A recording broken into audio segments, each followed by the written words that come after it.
এরপর আরো ভালো রেজাল্ট করতে হবে। হবে না এই 85টা নয়, এটা যেন 95 পর্যন্ত যায়, যেমন এবং পরের বছর যেটা হবে এই আশা আমরা করতে পারি তো। হ্যাঁ, ভালো করে পরীক্ষা দেবে এবং সুন্দর করে লিখবে। এবছর একটা সেন্টারে পাস করা মানে অনেকটা গুরুত্ব। এর পরবর্তী সময় যেন আরো ভালো এগিয়ে যেতে পারো সেই আশা এবং প্রত্যাশা রাখছি।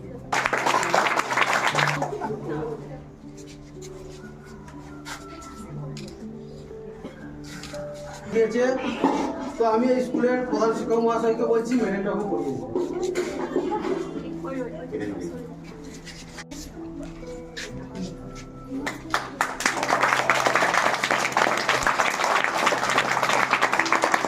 এটা ম্যাডাম আপনাকে বলছি, আপনি একটু